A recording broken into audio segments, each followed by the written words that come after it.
Not too late. Not too late. And so I'm here talking with Dale Murphy.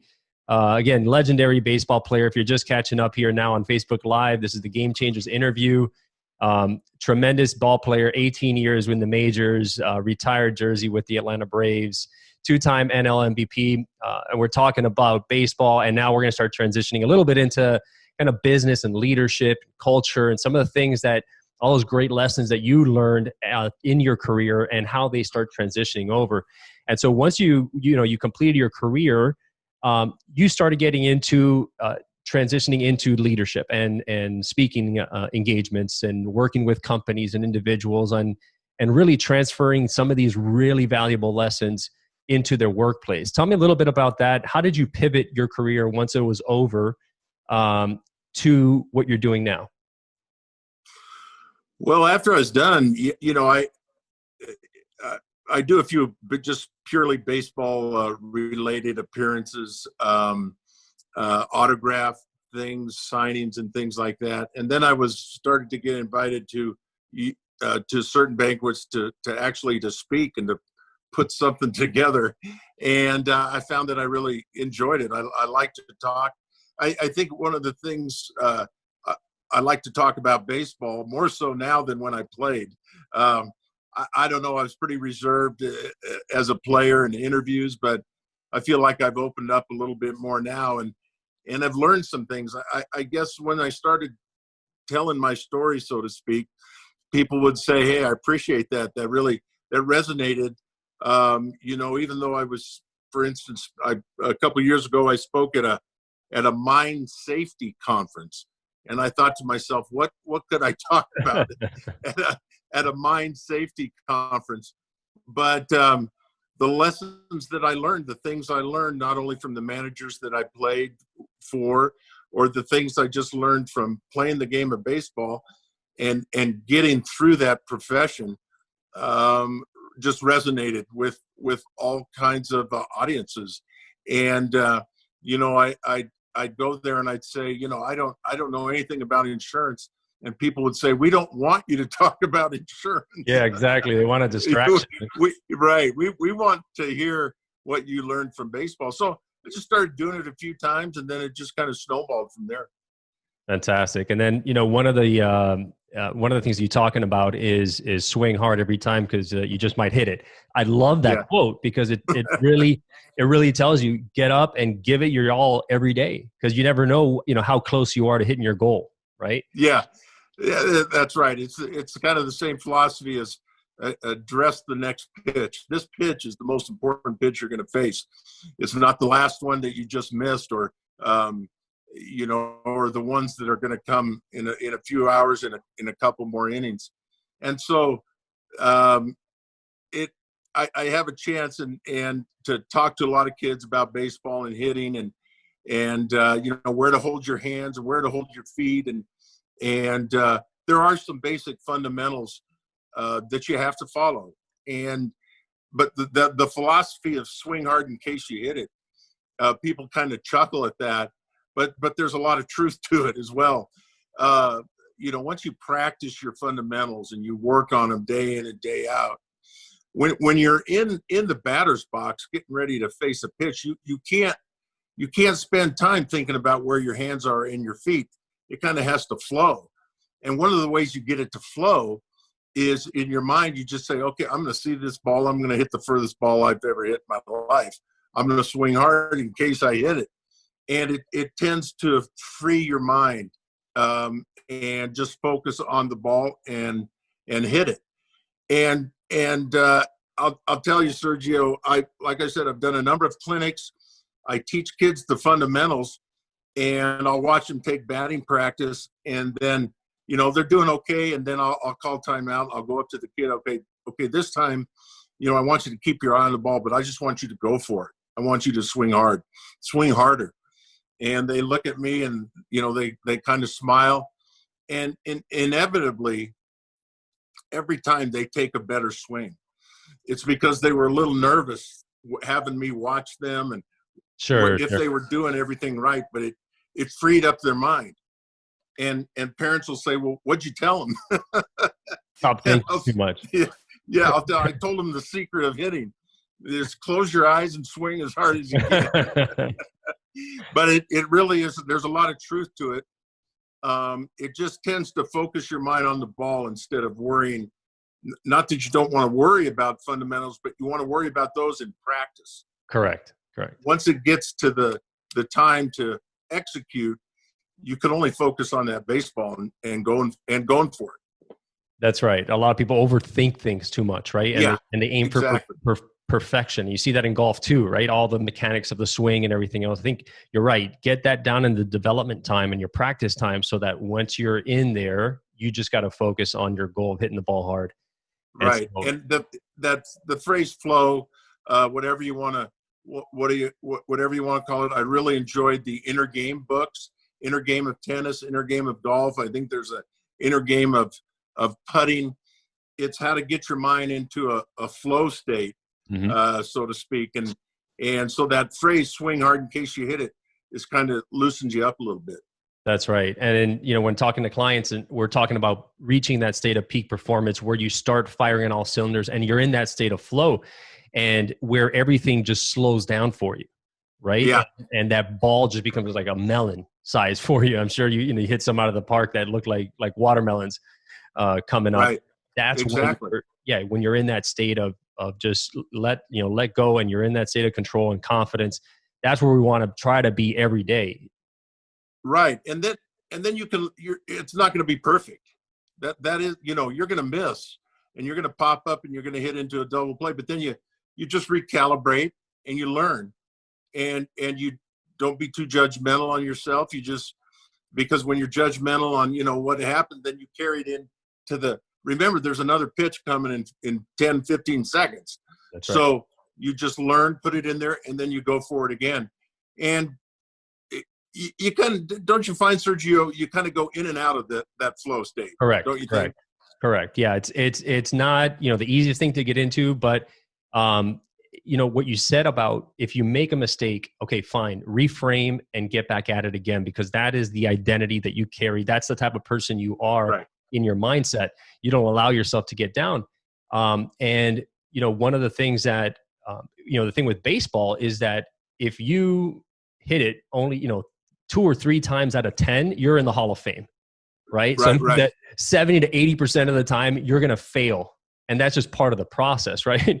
And many of us are going to fail. You're going to fall on your face. You're going to be embarrassed, but you get back up and you get at it again and you get at it again, because you can't associate your past mistakes with who you are and who you're capable of becoming.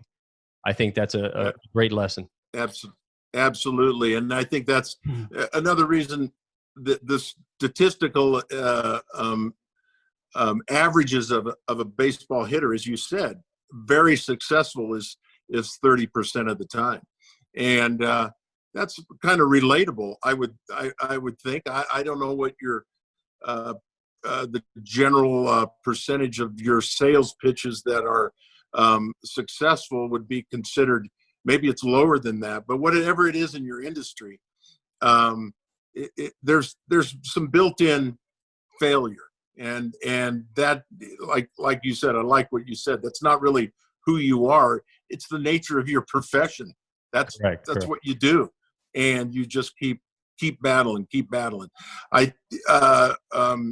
There's a phrase, grit, I think, that has been being used a lot right now. It's a critical factor of doing well in life and in your job, is that grit that never, I don't care what I just missed. I don't care. I just struck out 3 times. I don't care. I'm battling right now.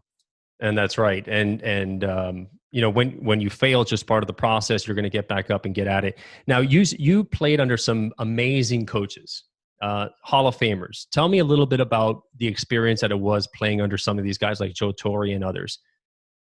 Absolutely. I was very fortunate. A lot of people, especially Yankee fans, don't remember that Joe Torre in the early 80s was hired by Ted Turner.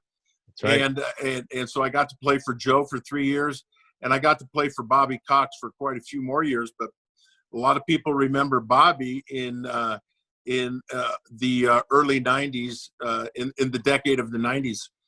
and the success the Braves had. But Bobby was hired by Ted Turner way back in 1978.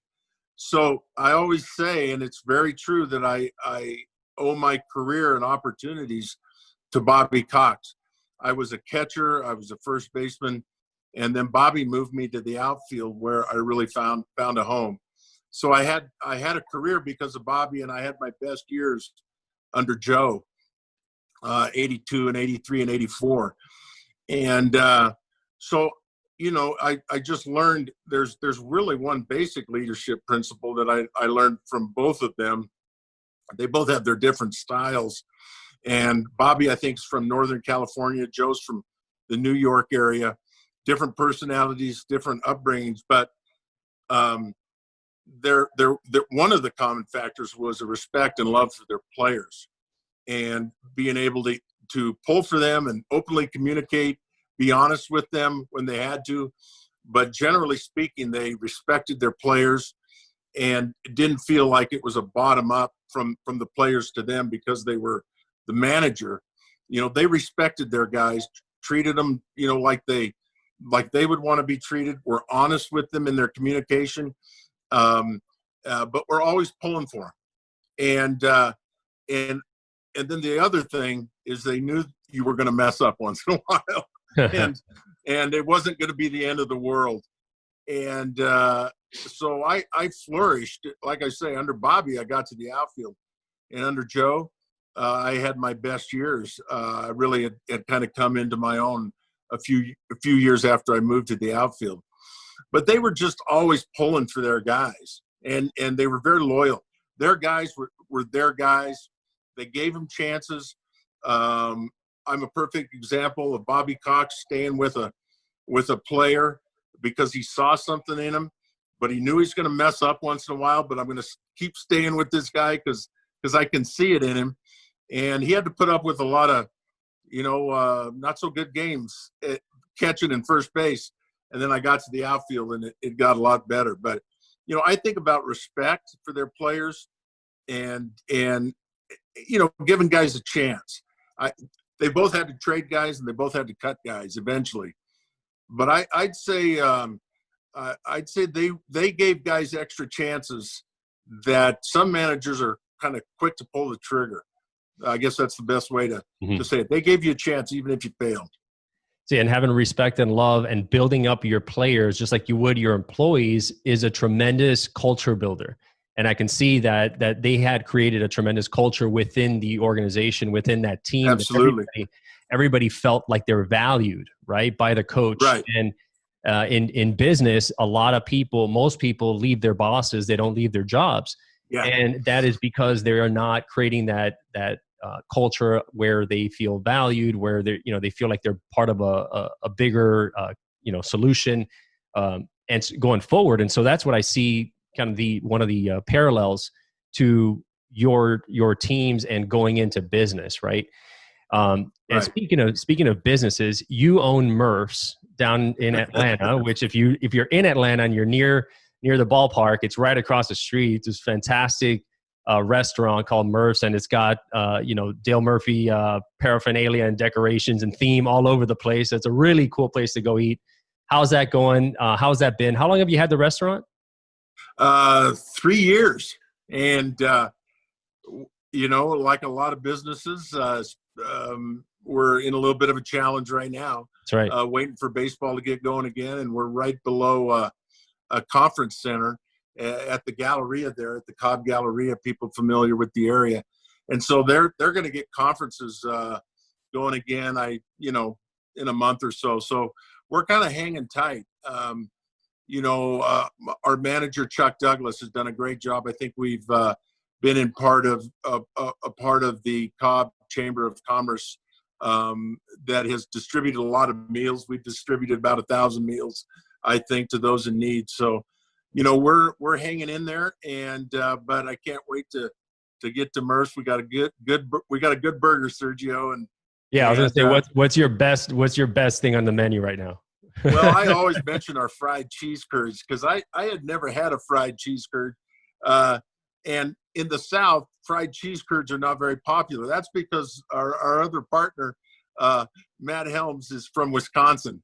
Oh, So he said, we're going to have fried cheese curds. So I love that. And then probably our Texas heat burger. And you got to order it Murph's Way when you go there, people. It's not on the menu. It's our secret menu item. Murph's Way is with a fried egg and pepper jelly on it. So pepper jelly. I never had that before. Sounds great. Sounds great. And that conference center right above there is a perfect spot if you want to host your team, your company to come in. Dale could be up there. I could be up there with him. Right. We could do a little combo leadership event, and that then transitions into a ball game afterwards. So hopefully, I'm really excited for this season to start. What do you think? How do you think that's going to go with the new season? We got some challenges. Baseball is set, I believe, July 4th as a possible starting date, and the owners and the players, as everybody knows, they're negotiating. There's a lot of logistics and details that need to be worked out. We're really in unprecedented territory, as everybody knows, uncharted territory. I'm optimistic. I think everybody wants baseball to get going again this year, and we'll just have to hope that they get things worked out. I was in one work stoppage. I hate to bring it up all the time, but in 81, we had a work stoppage, a strike, and we missed 56 games. And once everything got settled, we just kind of started. This is such an unknown thing. We've missed a lot of games, but we just can't start. And we got a lot of things to figure out. So I'm following it just like every other baseball fan. I hope they get things worked out by early July. Fantastic. DaleMurphy.com is where you can find a lot of his information there, his contact information. If you want to take a trip down memory lane, he's got videos on there. It's fantastic. I have, a set of baseball cards I'll post that as I was growing up. I sent them to you. You can see all these Dale Murphy baseball cards. Thank you so much for everything you've done for the game of baseball, for everything you're doing now for the community and for organizations around the country. We'd love to have you on here. This has been fantastic, and I hope our viewers as well have taken a lot of good nuggets and leadership lessons from this. So thank you so much, Dale, for your time, and say hi to Nancy for us, and we'll see you soon. Thank you, Sergey. I'll tell Nancy hi. All the best to you. Let's do it again sometime for sure. All right, fantastic. Thank you, guys. Have a great rest of your week. Take care, guys.